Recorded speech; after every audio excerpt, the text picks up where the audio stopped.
Pessoal, um bom dia a todos e a todas. Hoje, dia 1º de julho de 2021, já estamos aí virando para o segundo semestre do ano de 2021. E apesar do frio dessa manhã gelada, agora são 8h35 da manhã, 8h36, nós não podemos fazer com que o frio nos amedronte e nos impulsione a não fazer as coisas, né? Então, estamos aqui, quero agradecer a presença já de vocês, dos que eu estou vendo aqui agora, que estão presentes, a Luciele, o Yuri, o Matheus, o Cauã, a Júlia, o Yuri Ross, o Pablo, o Vitor, a Lari, a Tracy, a Lavínia, o João Vitor, a Alice e o Elvis. Então, nomeando esses, eu gostaria de saudar todos os demais da turma e agradecer a presença, né, mesmo que seja por meio de uma tela, de vocês aqui, porque é sempre muito bom, é sempre muito animador para o professor, né, quando vê que os seus estudantes estão presentes aqui, né, ainda que desse formato remoto, por meio de uma tela, por meio, né, enfim, de um perfil, mas isso para mim é sempre um motivo de poder também pensar e elaborar uma aula da melhor maneira possível. Bom, antes da gente dar um passo a mais, eu gostaria de saber se vocês têm alguma pergunta, alguma dúvida, algo que gostariam de comentar, de questionar.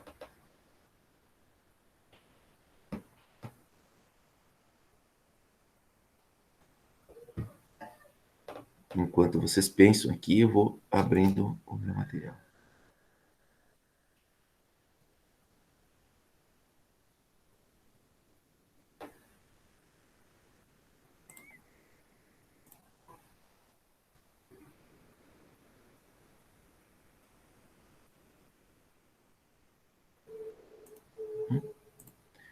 Bom, então, pessoal, na aula da semana passada, a gente começou falando de Agostinho de Hipona, tá? A gente viu aí que o Santo Agostinho, ele abre um período que a gente denomina de filosofia medieval, tá? E junto a ele, né, Agostinho, que é esse que está aparecendo aqui à minha esquerda, esse que está com o cajado na mão, é o filósofo que abre o que a gente chama de filosofia medieval, né? Ele é um marco, ele funda, podemos dizer assim, esse período, né, que a gente classifica aí como filosofia medieval, tá? Junto a ele, então, nós temos Tomás de Aquino, que também é um santo da Igreja Católica, São Tomás de Aquino, né? Mas Tomás de Aquino já é de um outro período, já vai ser do final da Idade Média. Então, esses dois filósofos aí, eles são os responsáveis por, talvez os mais importantes, né, por pensar o que a gente considera hoje os problemas da filosofia medieval, tá?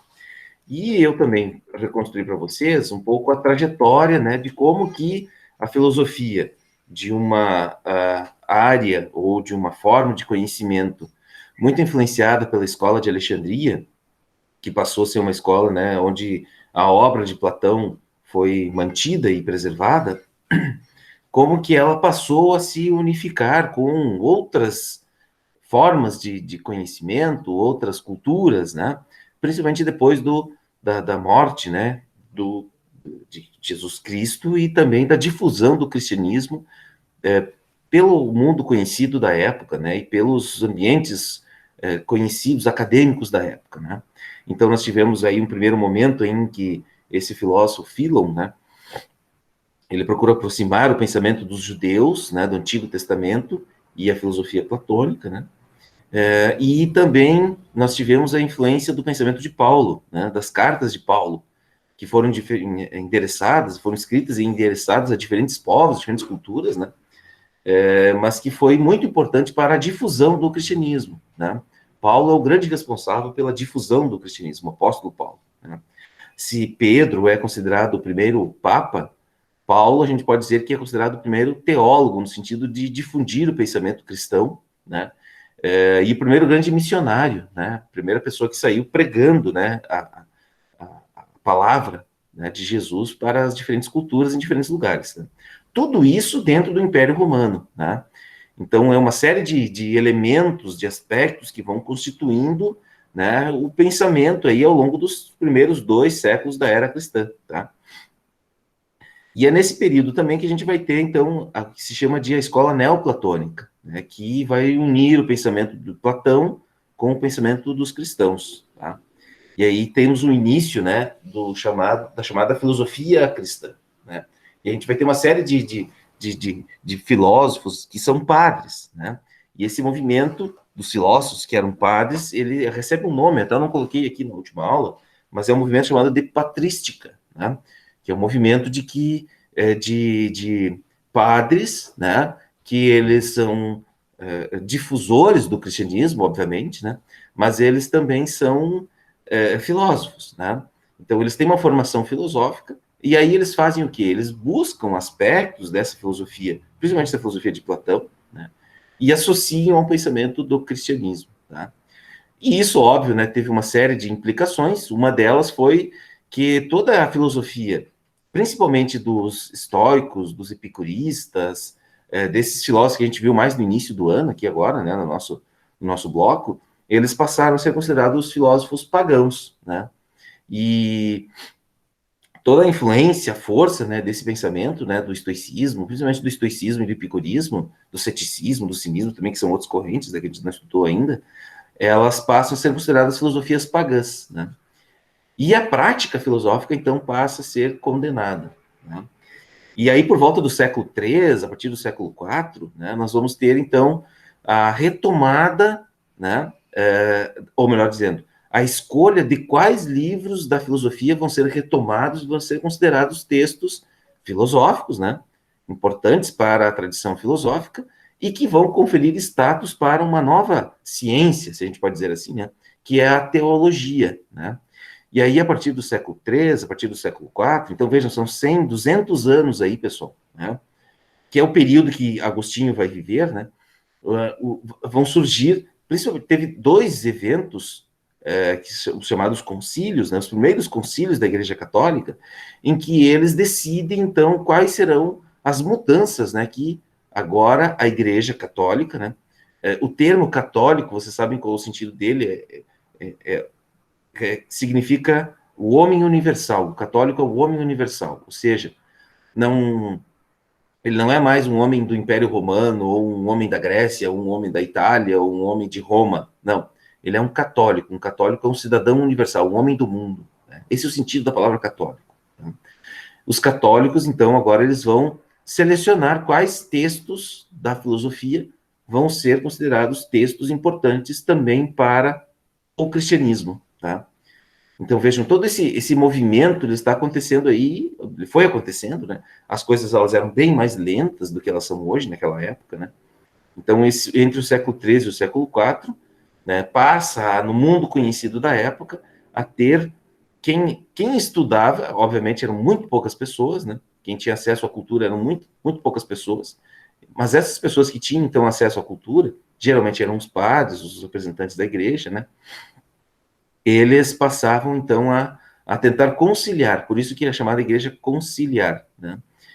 Conciliar concílio, o que é o concílio? O concílio era a escolha de certos livros, certas obras que vão ser consideradas, então, as obras sagradas. Tem até alguns eventos, algumas passagens, né, que contam como que foram esses concílios, né? Olha só o que as pessoas acreditavam, né? Eles colocavam, assim, todos os livros em bibliotecas, em estantes nas bibliotecas. Estão conseguindo me ouvir aí, pessoal? Conseguem me ouvir? Professor, tá dando pra ouvir. Tá, Tudo certo. beleza. E eu tô ouvindo vocês também. Qualquer coisa vocês me interrompam. Era mais ou menos assim, ó. Os caras faziam grandes bibliotecas, colocavam lá as obras do Platão, as obras do Aristóteles, as obras do Epicuro, enfim, de todos os outros grandes filósofos, né? Eles colocavam ali nas prateleiras e iam rezar. Olha só que legal isso, né? Iam rezar. E aí o que eles pediam nas orações deles? Que fossem enviados sinais para decidir quais daquelas obras eles iam considerar obras, então, que seriam selecionadas, né? E aí eles imaginavam que, por alguma razão, por alguma força sobrenatural, né, haveria algum sinal que indicaria quais eram essas obras, né? E aí, passado as orações, os pedidos e tal, eles voltavam para a biblioteca. E adivinham, tinham livros que estavam caídos, né? Alguns ficavam na estante e uns estavam no chão. Adivinham quais os que ficavam na estante, né? Eles acreditavam que aquela escolha era por alguma razão, alguma força sobrenatural, mas a razão era, bom, esses livros aqui a gente vai considerar como sendo os livros mais importantes, tá? E aí ficavam lá, óbvio que alguém ia lá e escolhia, né, gente? Ficavam lá os livros que eles davam a entender que existia Deus, né, que existia um mundo superior, né, e que aquele mundo superior era o melhor e que, portanto, né, e eles iam lá e liam, né, e eles encontravam. E eles consideravam aqueles como sendo os livros certos, né, entre aspas, né. E aí, no meio de toda essa história, muita filosofia ficou para a página do final da trajetória. Muito livro foi queimado, muito livro foi considerado heresia, muita produção filosófica, científica foi relegada, muito conhecimento ficou para trás. Tá? Aí, até por volta do século VI, imagina-se que o Ocidente, eu acho que eu já falei isso para vocês, né? A Biblioteca de Alexandria, ela chegou a ter 700 mil livros, né? Livros, rolos de papiro, na verdade, que era a tecnologia disponível da época, né? Vocês imaginem quanto conhecimento ficou para trás, né? Quanta coisa ficou para trás. Tem uma obra do Aristóteles, a gente não estudou muito Aristóteles, né? Lá quando estávamos no primeiro ano, mas a gente ainda vai voltar a estudar ele.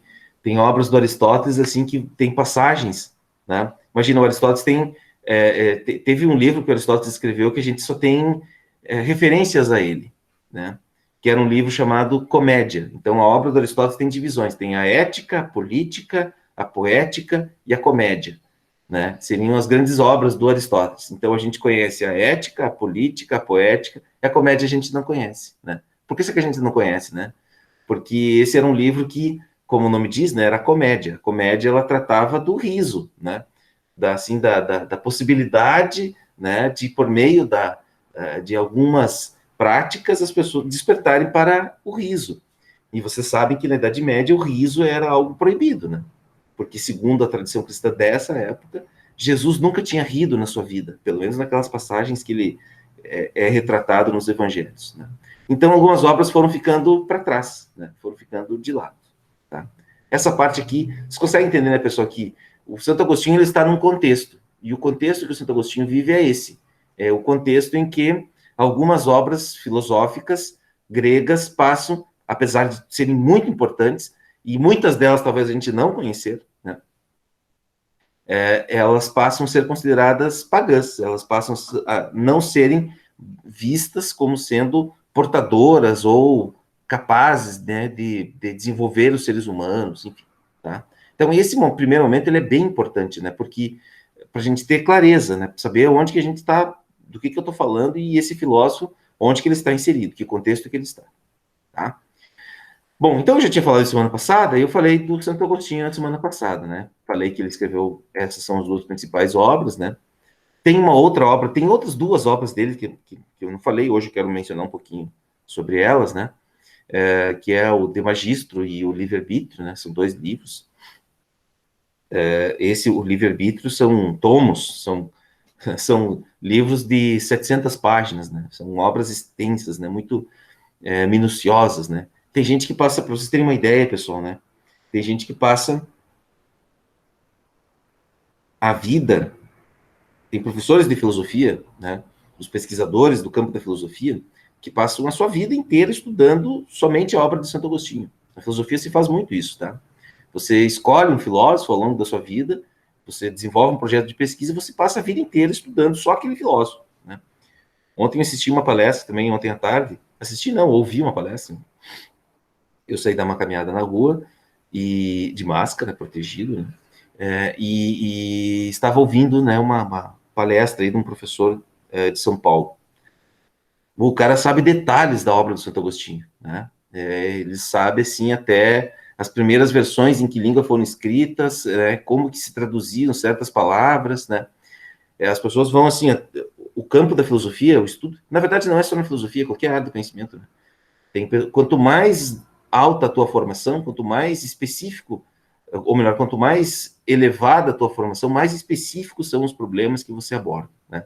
Então, no mestrado você estuda um pouco mais genérico, no doutorado mais específico ainda, no pós-doutorado mais detalhadamente um determinado tema. E esse palestrante, então, ele estava falando sobre o livre-arbítrio em Santo Agostinho, né? Então, eu estava ouvindo, porque eu queria falar um pouco para vocês hoje sobre isso, né? Então, o cara estava falando assim, ó, de palavras, né? Buscando a raiz, o significado daquela palavra, a partir do significado, né? Toda como que se lê na obra do Santo Agostinho, enfim, muito detalhista, né, na obra dele.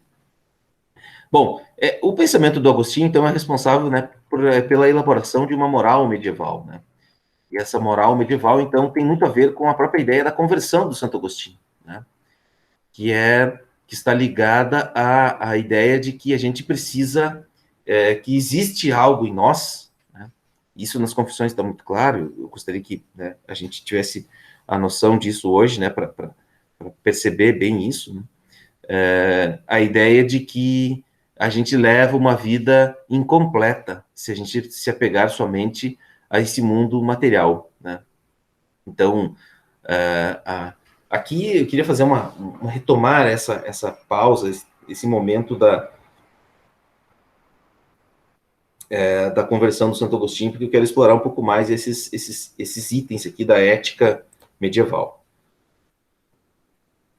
A ideia da vontade, a ideia do livre-arbítrio, a ideia do mal moral.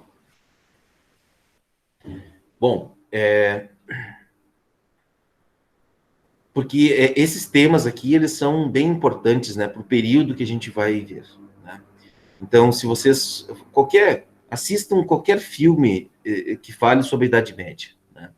Qualquer filme que retrate esse período, vocês vão identificar isso, né? Vocês vão ver as pessoas muito...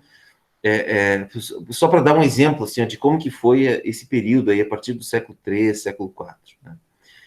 Exceto no momento das cruzadas, que aí já foi lá no final, né, da Idade Média, mas aí nesse período aí do século IV depois de Cristo até o século X depois de Cristo, dos anos 400 até os anos 1000, 1100, pessoal, a Europa medieval era um lugar absolutamente pacato, né? As pessoas passavam a sua vida inteira, né, conhecendo uma que outra pessoa, se relacionando com...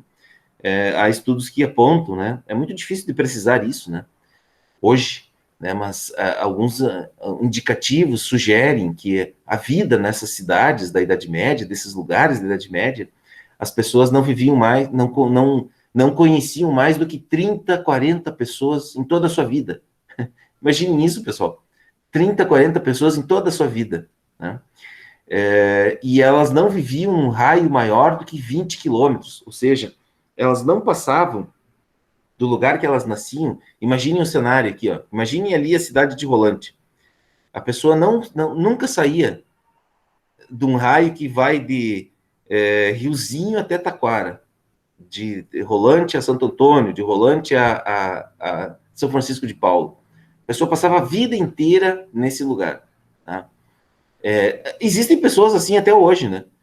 Esse não pode ser o critério único, né, para definir a Idade Média, né? Mas esse é uma das... para vocês terem uma noção de como que era a vida dessas pessoas nesse lugar, né? Esse é o contexto, então, que Agostinho vive, tá? Bom, mas, enfim, eu já falei dessas coisas semana passada, eu quero retomar só aí nessa noção das confissões,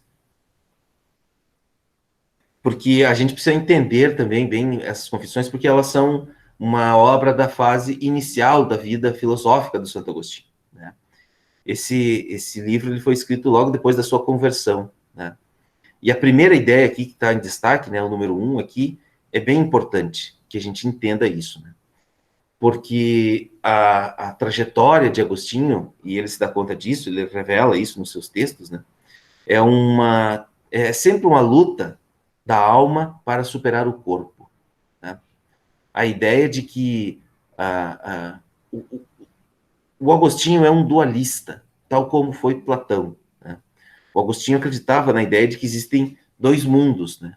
Então, esse mundo aqui, que nós estamos vivendo, que é um mundo regido pelos nossos desejos, pelas nossas paixões, né?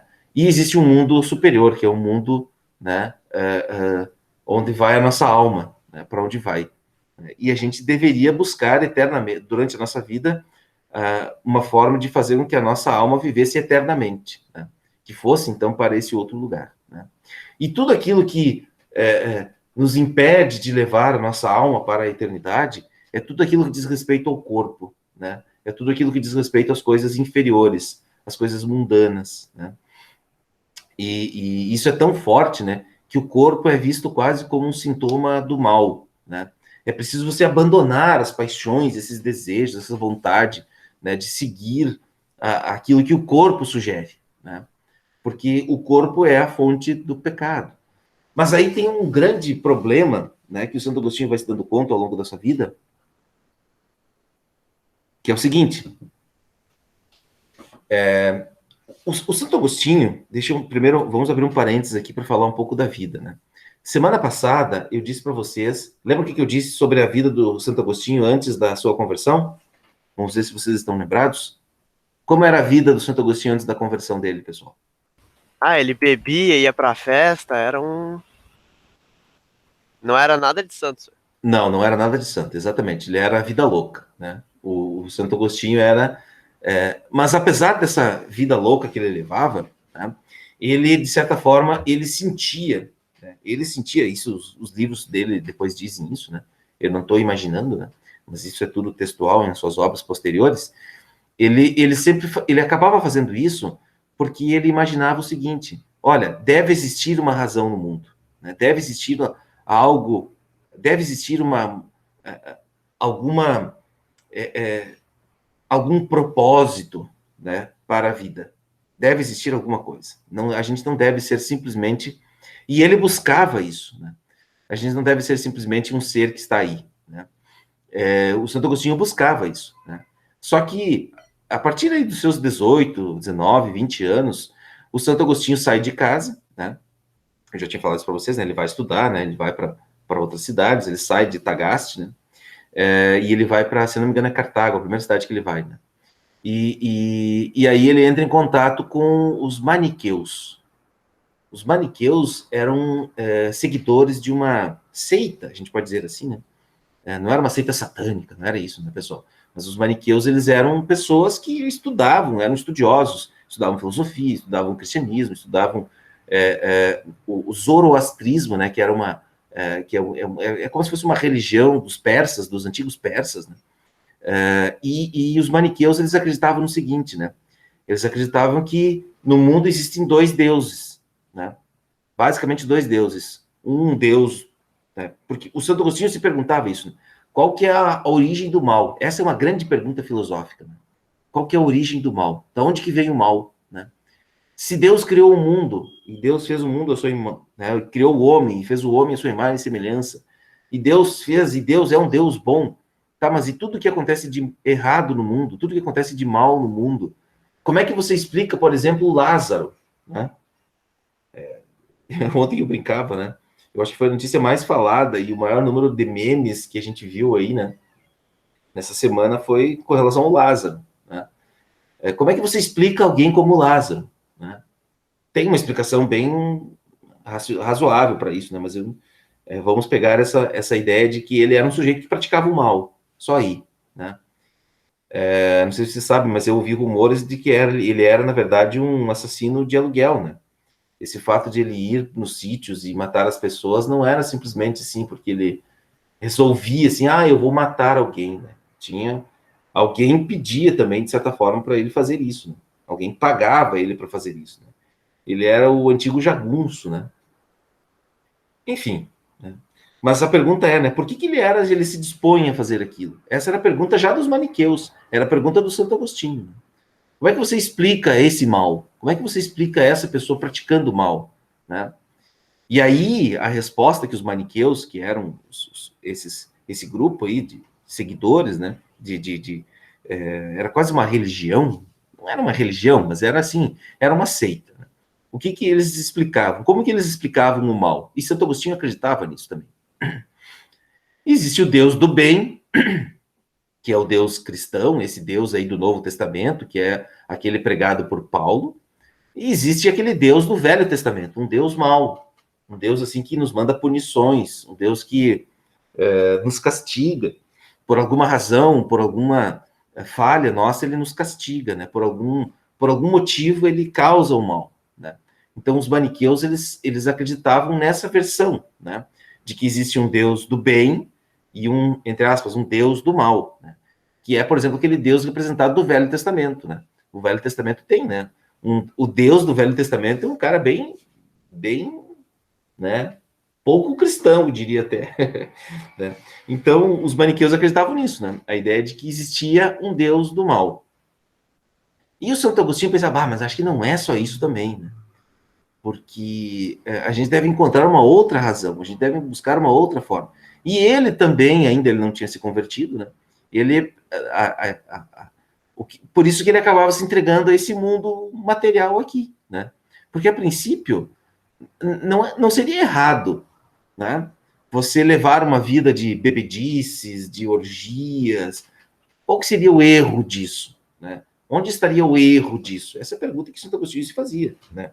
Então ele não via isso como sendo uma, assim, o, essa, esse Agostinho que eu pintei para vocês aí, ele está cheio de preconceitos, né? Ele está cheio, assim, dos nossos preconceitos, né? Mas se a gente parar e pensar a partir do que ele fazia e do que ele acreditava, não havia erro aí, né? Depois da sua conversão, ele começa a se dar conta, não, peraí, né, tem algum equívoco, aquele modo de vida que eu tinha, né, quais eram as consequências? Ele acabava me jogando para coisas inferiores, né? Eu preciso buscar uma forma estável, né, saudável, que possa relacionar o meu corpo com a minha alma, porque ele desejava isso também. Essa conversão do Agostinho não foi assim simplesmente, né, um evento enigmático, né, que aconteceu. Não foi só isso, né? Ali talvez foi uma gota d'água, né, dele pegar um texto e ler aquela passagem. Mas ele já via desde a sua juventude, né? O fato dele se juntar aos maniqueus, né, que eram pessoas que tentavam explicar o bem e o mal, já era um sinal de que ele estava em busca, né, de uma forma de levar a vida, né? Muito bem. Mas a gente vai ver na aula de hoje, a gente não falou dessa aqui na semana passada, né? Da Cidade de Deus, não falamos, né? Não, isso daí tu deixou para essa aula só. Isso, então. Esse é um livro da maturidade. Tem duas obras no meio dessa obra de Santo Agostinho, tá? Tem duas obras. E nessa obra, não é nela que se trata desses dois temas, mas é nessa obra do livre-arbítrio e do mal, né? Mas é nela que a gente vai encontrar uma forma de como, então, guiar o nosso livre, guiar entre aspas, tá? Ou qual a forma da gente melhor usar o nosso livre-arbítrio, né? E como que a gente, qual é a resposta para o mal? É nesse livro que a gente tem essa reflexão do Santo Agostinho, tá? Bom, estão vendo aqui essa imagem? O que vocês estão vendo aí nessa imagem? Dois caminhos. Que coisa clichê isso, né? Mas, enfim, por que sempre essa imagem, né? Porque Santo Agostinho é um dualista, né? Para Santo Agostinho, sempre vai existir duas opções, né? E aí o Santo Agostinho é o criador desse conceito, né, na história da filosofia, e ele escreve um livro, esse livro que tem 700 páginas, é um livro chamado O Livre-Arbítrio, né? E nesse livro é que o Santo Agostinho vai tematizar o tema do livre-arbítrio e do mal, né? O que é o livre-arbítrio, pessoal? Qual que é a definição de livre-arbítrio? O que vocês entendem por livre-arbítrio?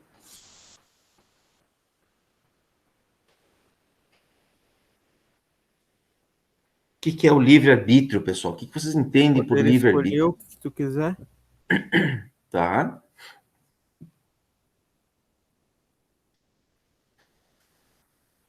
Poder escolher.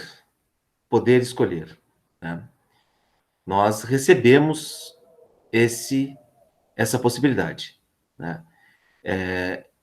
A palavra arbítrio, o que é um árbitro? Um árbitro é aquele que vai julgando, né? que vai dizendo, né, que segue regras. Vejam bem, o árbitro é alguém que segue regras, né? E diante da ação ele lembra da regra e marca tal coisa. Um árbitro, por exemplo, de uma partida de futebol, né, ele faz isso. Ele tem lá acontece um lance lá no jogo e ele decide marcar ou não, né? Ele pode dar o cartão vermelho, o cartão amarelo, pode marcar o pênalti, não marcar o pênalti, né? Se bem que agora tem um VAR, né, também, que é mas é também uma forma de que está ainda, né, que ele pode ainda julgar, né? Ele tem uma série de possibilidades em que ele julga tal coisa, né? Que ele vai julgando tal situação, né? Com nós não é muito diferente, né? Os seres humanos, eles são criação. Então aqui a gente está falando de um Agostinho que crê em Deus já, né? E Santo Agostinho crê, e Santo Agostinho também é muito inspirado pelo platonismo. Depois vocês vão ver como que isso vai aparecer na obra dele. E Santo Agostinho vai dizer que Deus nos deu um livre-arbítrio, né? Ele nos deu a opção de querer tal coisa, né? Todas as coisas que estão aí, a gente pode escolher seguir ou não, né? É a capacidade que nós temos de fazer escolhas. O livre-arbítrio é isso, né? A capacidade de julgar, é a capacidade de optar entre um caminho ou outro, né? Então, quem criou e quem desenvolveu essa noção de livre-arbítrio, então, foi Santo Agostinho, para tratar especificamente desse problema do mal, né? O que seria o mal, então, né? O mal seria a escolha por aquilo que... Isso pode parecer um pouco patético, né? Mas tem a ver com uma noção bem teórica, né? O mal é a escolha por aquilo que não é o bem, né? Então, o mal não foi criado por Deus. O mal é o afastamento do homem de Deus. Consegue entender isso, pessoal? Né? Quem decide se afastar de Deus é o homem. Agora, quem decide voltar a Deus não é só o homem. Ele precisa da ajuda. Ele precisa daí desse ser maior. Ele precisa de um apoio. Ele precisa encontrar formas de chegar de novo a Deus. Eu posso escolher não acreditar em Deus, né? Mas no momento em que eu não acredito mais em Deus, né, que as minhas escolhas passam a ser somente as minhas, né, se eu um dia querer voltar a Deus, eu vou precisar da ajuda dele, tá? Então, assim, ó, eu posso, seguindo aqui o nosso desenho aqui, ó, né, eu posso optar por esse caminho, que na visão do Agostinho seria um caminho, né, seguindo a Deus, é um caminho mais tranquilo, é um caminho mais... O céu está mais limpo, né, o caminho está mais bem pavimentado, né? Eu não sei exatamente onde eu vou chegar, mas ele oferece condições que parecem ser melhores do que essa aqui, né? Esse aqui também é mundo. Esse mundo aqui é um mundo horroroso como ele é, né? Ele faz parte também, ele está aqui. Eu posso escolher esse caminho, né? Mas eu devo saber que ele é um caminho um pouco mais tortuoso, né?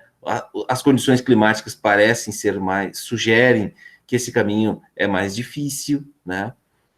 Mas eu posso seguir. E tem pessoas que fazem isso, né? E não é errado fazer isso. O Santo Agostinho não recrimina a pessoa que escolhe o caminho, por exemplo, que ele seguia, né? O caminho. E qual é esse caminho, né? É assim, ó. O nome do livro, A Cidade de Deus, na verdade, é uma grande síntese, né? Para a ideia de que Deus é um grande guia e referência para as coisas mundanas, né? E por que ele seria isso, né? Porque ele é o criador de todas as coisas. Ele é o criador perfeito das coisas, né? O que significa a palavra perfeito? É feito por completo, né? Os seres humanos são imperfeitos, né? Porque eles fazem muitas vezes as coisas de modo incompleto. Eles não conseguem fazer as coisas. Eles conseguem fazer muitas coisas, mas não conseguem fazer todas as coisas, né? Então, para esse ser, que é o ser humano, que não consegue fazer todas as coisas, ou seja, não consegue fazer com perfeição, ele precisa de algum guia, ele precisa de uma certa referência, né? E onde que está essa referência? Está em Deus, né? Então, e o Santo Agostinho vai mais longe, ele vai dizer que existe, assim, como se existisse uma cidade eterna, né? que é a referência para as cidades mundanas, né? E tem uma passagem aqui desse livro que Santo Agostinho diz assim: dois amores, ou seja, duas vontades, né? Dois desejos construíram duas cidades. O amor a si até o desprezo de Deus, a cidade terrestre. Então, olha só, é como se nosso caminho aqui, ó, isso seria a cidade terrestre, o mundo como ele é. Esse mundo horroroso que a gente vive aqui, né? É um mundo em que as pessoas se apegam muito a si, aos seus desejos, às suas paixões, às suas vontades, né? E o outro mundo, o outro amor a Deus até o desprezo de si, a cidade celeste, né? Então, aqui é um caminho que você... ele tem mais possibilidade de ser um caminho mais... sem tantas tortuosidades como esse aqui, sem tempo feio, mas ele não é um caminho que você vai fazer sozinho, né? É um caminho que você vai ir na companhia de quem? De Deus, né? Mas a escolha, isso é o livre-arbítrio, a escolha disso é do ser humano, né? Deus deu, né? Deus quis que a gente pudesse querer qual caminho, né? Essa é uma escolha dos seres humanos, tá? Então aí que vem a ideia. Faz favor para mim. Esse aqui? Traz meu celular aqui que eu tô sem hora. Faz favor, obrigado. A ideia de que aqui a gente já vai ter assim uma nova perspectiva. Como que essa obra Cidade de Deus, ela vai ser, entre aspas, usada ao longo do tempo, tá?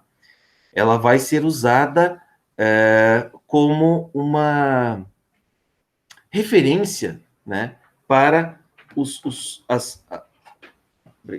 ela vai ser usada como uma referência para a política seguinte, né? Se a gente for observar o seguinte, ó, qual que era o cenário político da época de Santo Agostinho, tá? Era um cenário assim, o Império Romano já estava enfraquecendo, ele já estava entrando em decadência, né? Nós vamos ter a invasão dos bárbaros, dos visigodos, dos hunos, né? De todos aqueles povos mais do norte da Europa vão invadir o Império Romano, né? Aquela grande estabilidade que foi o Roma, ela vai por água abaixo, né? E aí vai se fortalecer agora. O Império Romano entra em decadência e vão surgir novos reinos. No lugar do Império Romano vão vir reinos, né? Aqueles reinos da Idade Média, aqueles reinos pintados lá que a gente vê nas histórias de contos de fadas, né? O rei, o seu reino, né? E as pessoas todas trabalhando para o rei, né? É esse cenário político que vai se desenhar na Europa a partir aí do século IV, V depois de Cristo, principalmente do século V, né? Que é quando o Império Romano do Ocidente ele quebra, né? Ele cai. O Império Romano do Oriente permanece lá com a sede em Constantinopla, né? Mas o Império Romano do Ocidente ele entra em decadência, né? Essa região onde hoje está a Itália, a França, a Inglaterra, enfim, todos esses lugares eles passam a ser reinos que eram antes pertencentes ao Império Romano, eles vão se fragmentar todos em pequenos reinos, né?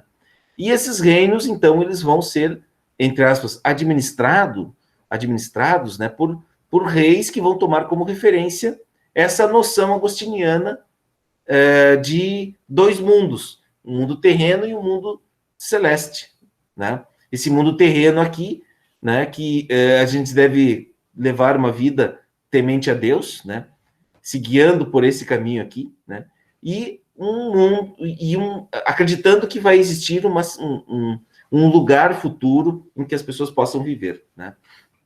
Então esse é o desenho político que vai acontecer depois aí do Santo Agostinho, né? E aí que nós vamos ter o surgimento dos chamados estados teocráticos, né? Que vão relacionar a obediência civil à obediência a Deus, né? A ideia de que para você levar uma vida politicamente organizada aqui entre os seres humanos, você precisa obedecer a Deus, você precisa ter uma certa, um guia que vai ser um guia de natureza divina, tá? Então, essa é a influência, então, né, nesse primeiro momento, né, da obra de Santo Agostinho. E eu vou mais longe, pessoal. E isso tem a ver com a leitura que eu vou passar para vocês dessa semana e com a própria tarefa que eu vou passar para vocês. Eu vou tentar atualizar um pouco isso. Tá? Olhem só. Já viram essa imagem? Conhecem essa pessoa que está aí? Uma das pessoas? É o nome dele ali.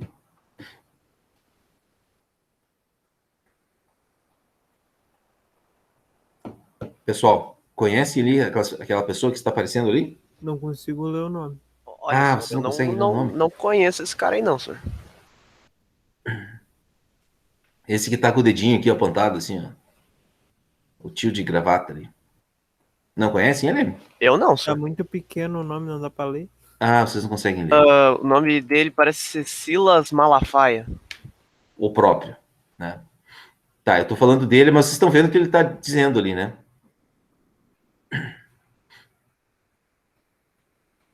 O que que tá escrito no outdoor? Em favor da família e preservação da espécie humana. Aham. E daí tem uma citação bíblica do Antigo Testamento. O que que tá escrito ali em vermelho? Deus fez macho e fêmea. Isso. Bom, isso não, eu não vejo nenhum problema, né? A princípio não tem nenhum problema, né? Mas com relação a isso, né? A ideia de que você tem uma concepção, mas isso tem várias concepções por trás, né? Tem uma concepção de família, né? Tem uma concepção tem um fundo moral para a condução da vida humana, né? E aqui nós temos assim, ainda antes, deixa eu voltar aqui, antes para a gente explorar mais ali aquele outdoor, tá? Esses estados teocráticos, o que é um estado teocrático? Um estado que as suas leis, elas passam a ser leis que são elaboradas a partir de um referencial divino, né? Então, por exemplo, hoje nós temos estados teocráticos, né? O Irã, por exemplo, é um estado teocrático, mas é um estado teocrático no sentido de ser seguidor do islamismo, tá? O Brasil, só para vocês terem uma ideia, né, de como que isso é tão forte, pessoal, esse item 4, né? No Brasil, todo o Brasil colônia, todo o Brasil império, até o primeiro ano da República Brasileira, existia uma religião oficial. Você era brasileiro, nasceu aqui no Brasil, você era brasileiro, naturalmente você era católico, né? Então, esse modelo de Estado teocrático, ele dura até o século XIX no Ocidente, em muitos lugares. Até o século XVIII. Ou seja, são 1.300, 1.400 anos de influência do pensamento de Agostinho. Dessa ideia de que para conduzir a vida dos indivíduos é preciso que a gente tenha um Estado que obedeça às ordens divinas. Tá? É tão forte isso, pessoal, que isso ele passa gerações, né? Ele chega até nós hoje, tá? Essa noção de que um bom governante é aquele que é temente a Deus. Essa é a ideia que está por trás de tudo isso, né? Um bom rei, um bom príncipe, um bom líder, ele sempre vai ser melhor quanto mais cristão ele for. Essa é, em última instância, a síntese geral do pensamento de Santo Agostinho, né? A ideia e por que isso, né? Porque vocês imaginem, se uma pessoa... O que seria o não cristão? O que seria alguém que pratica o mal para Santo Agostinho? Seria aquele que se deixa levar pelas suas paixões. É aquele que se afasta de Deus, né? Então, esse seria o executor do mal. E, portanto, toda pessoa que não crê em Deus é uma pessoa que pratica o mal, né? Essa noção, pessoal, ela é extremamente atual. Não sei vocês aí em Ruante, em Igrejinha, em Taquara, as cidades de vocês, mas eu, aqui em Passo Fundo, eu vejo muito isso, né? Tem muitas pessoas que acreditam muito, né? Nessa versão das coisas, né? E que ela é de origem agostiniana e que ela tem os seus méritos, os seus alcances, né? A ideia de que quem pratica o mal, por exemplo, o Lázaro, qual seria a explicação para o Lázaro? É uma pessoa que não é temente a Deus, é uma pessoa que ele se entrega totalmente às coisas mundanas, né? Porque ele matava por dinheiro, em troca de dinheiro. Então ele seria um praticante do mal, um agente do mal. Ele se deixaria guiar pelo mal, porque ele não está usando para a sua vida uma referência como Deus, né? Então ele seria o praticante do mal, tá? Então, essa seria a explicação do porquê que existem pessoas que praticam o mal, né? Isso é tão forte, pessoal, que hoje você vê muito isso, né? Nas penitenciárias, né? Tem uns movimentos muito fortes, uns movimentos religiosos muito fortes, né? Dentro das penitenciárias, agindo, né? Para que as pessoas possam se converter, né? Porque possam abandonar o mal que elas praticam. Outro exemplo, né? Essas clínicas de reabilitação de drogados, né? Quase todas elas, né? Teve uma polêmica, agora até não sei em que pé está isso, né? Não sei qual foi a última decisão sobre isso, né? Uma polêmica que eu não sei se permitia ou proibia, mas eu sei que foi uma polêmica, que essas casas de reabilitação de pessoas drogadas fossem administradas por entidades religiosas, né? Aí lá, por exemplo, lá os católicos vão abrir uma comunidade de reabilitação dos drogados, né? E vão tentar converter aquela pessoa, né, à religião, e por converter a pessoa à religião, ela vai abandonar as drogas, né? O que está por trás disso, né? A ideia de que a pessoa ela é incapaz, né, de conduzir a sua vida, ela quer se deixar entregar, né, pelas coisas mundanas e não é capaz de, por conta própria, escolher o melhor caminho, né? Seguir esse caminho. Ela precisa, então, da ajuda de uma religião, né? Essa é a ideia, né, de que está por trás dessa visão. Isso é tão forte, pessoal, que surgiu, vou dar um exemplo no Brasil, né? E aqui vem a palavra aqui do nosso amigo aqui, que ele entra em cena daí, o Silas Malafaia. A partir início dos anos 2000, final dos anos 90, início dos anos 2000, vocês acho que nem eram nascidos nessa época, né? A gente começou a ver um movimento muito forte no Brasil, isso sempre foi, né? Sempre foi, né? A Igreja Católica sempre ocupou muito esse papel nas instituições políticas brasileiras, né? Mas a partir dos anos 90, nós vamos ter uma migração, né, de um outro público assumindo esse papel, que a partir da Constituição de 88 tinha ficado meio em stand-by, assim, né? Que é a ideia de aproximar religião e política, né? Esse movimento, ele teve uma mensagem assim, ele começou muito nas igrejas. Por que eu estou citando o Silas Malafaia, né? Porque ele faz parte de um movimento de várias igrejas, né? Universal do Reino de Deus, Assembleia de Deus, Deus é Amor, Igreja Internacional da Graça de Deus, enfim, várias igrejas evangélicas, neopentecostais, né? Que elas criaram um lema no Brasil que era assim: irmão vota em irmão. Então, eles começaram a escolher alguns líderes dessas igrejas. Por exemplo, o Silas Malafaia, hoje, ele é um grande influencer, né, para a política. Muitas pessoas acreditam no que ele fala, pelo fato de ele ser pastor, mas acreditam nas indicações políticas dele, né?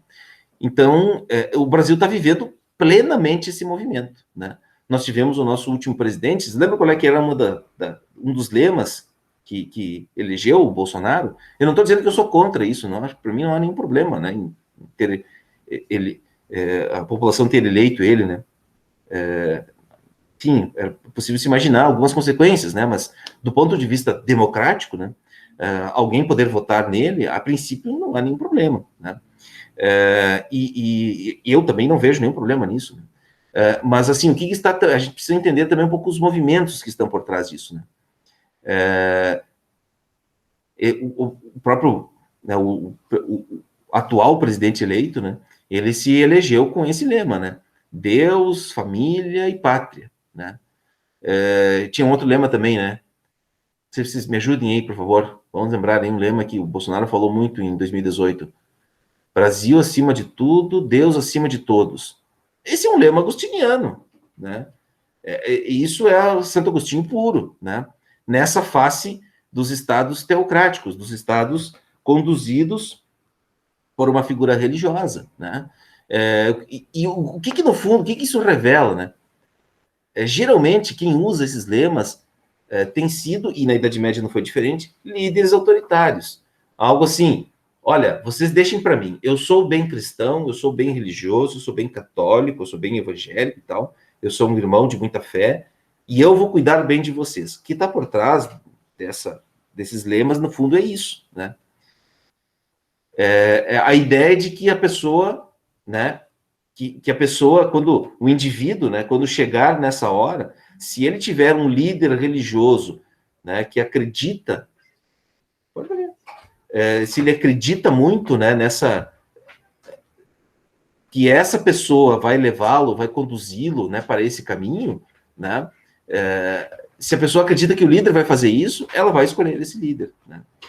Eu vou disponibilizar para vocês um texto, a gente já vai encerrando a aula de hoje aqui, eu vou disponibilizar para vocês um texto de uma pesquisa que foi feita no Brasil, mostrando como que esse movimento, né, principalmente das igrejas evangélicas, ele conseguiu criar, inclusive, uma bancada da Bíblia. Vocês já viram isso, né? No Brasil tem... é uma coisa que só existe no Brasil, né? Sempre, em todos os lugares, existem... os congressos, eles têm grupos que representam entidades da sociedade. Desculpe. Mas o Brasil conseguiu um feito inédito.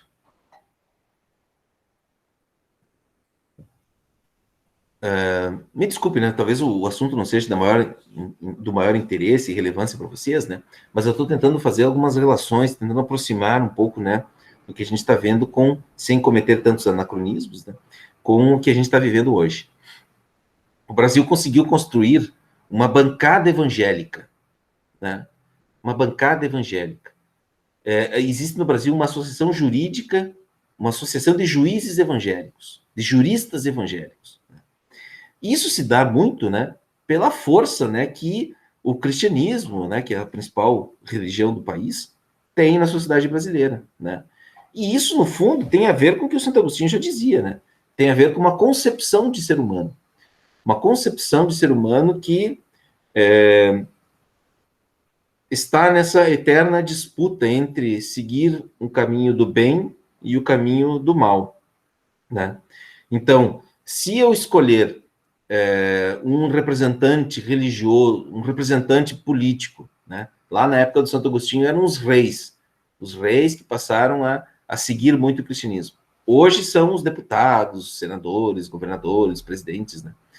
Que disputam o seu eleitorado também se valendo disso, né? Se eu tenho um líder religioso que é muito cristão, né? Vamos imaginar o cidadão médio, assim, a pessoa comum, assim, né? Nós aqui. Se eu tenho uma pessoa que é muito cristã, muito religiosa, eu vou acreditar que ela é uma pessoa que vai praticar o bem, né? Então, ele seria um bom líder, um bom representante, um bom político, né? Então, esse passa a ser um critério para a escolha do seu representante. E no Brasil nós temos, né? Nós temos uma chamada bancada da Bíblia, né? São mais de 60... O Brasil, assim, é o lugar no mundo onde mais tem pastor e líder religioso no Congresso Nacional, né? E são essas pessoas que elaboram as leis, que conduzem, né, assim, as diretrizes do país, né? Eu lembro que o Lula, e isso não é uma coisa do Bolsonaro, o Lula, lá em 2002, nomeou o bispo Crivella, né, como ministro da República, né?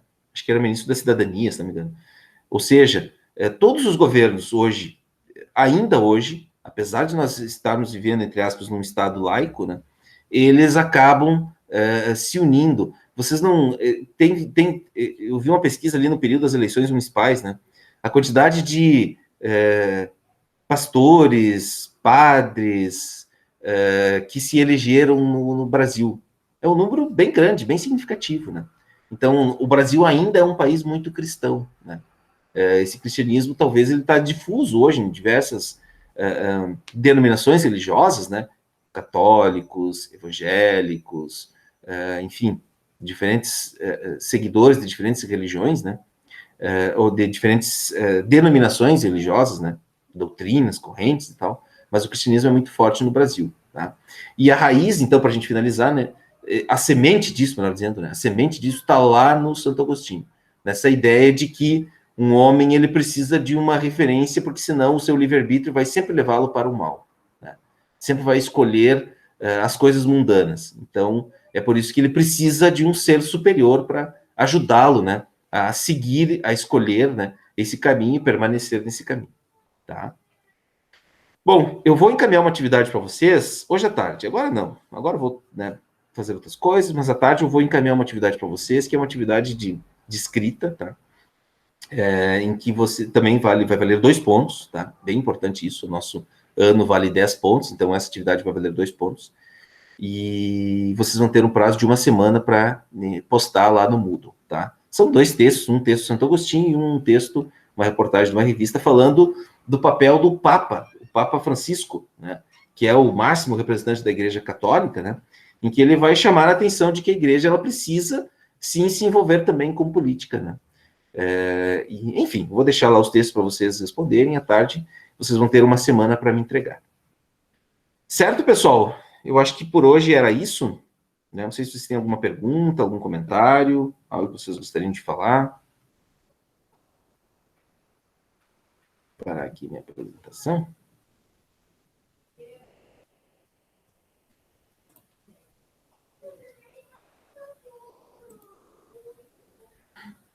Então tá. Tchau, senhor. Era isso, pessoal? Era isso. Se não mais, deixa eu só nomear aqui as pessoas que estão aqui, para mim depois fazer o registro da presença de vocês. Alice, tá aí? Alice? Elvis? Elvis tá aí? Fernanda? João Vitor?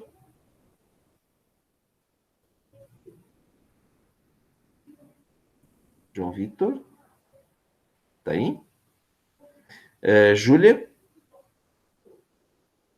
Cauã? Opa. Lari?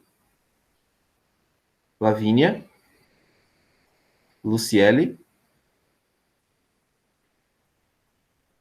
A Luciele tá aí? Matheus? Presente. Pablo? Tracy? Vitor? Presente. Yuri? Presente. E Yuri Ross. Ok.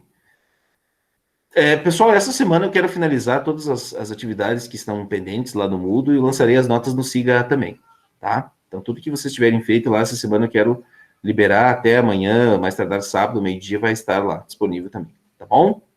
Certo? Obrigado, gente. Boa semana para vocês. Eu vou encerrar a gravação aqui agora e vai ficar disponível depois. Tchau, senhor. Até mais. Tchauzinho.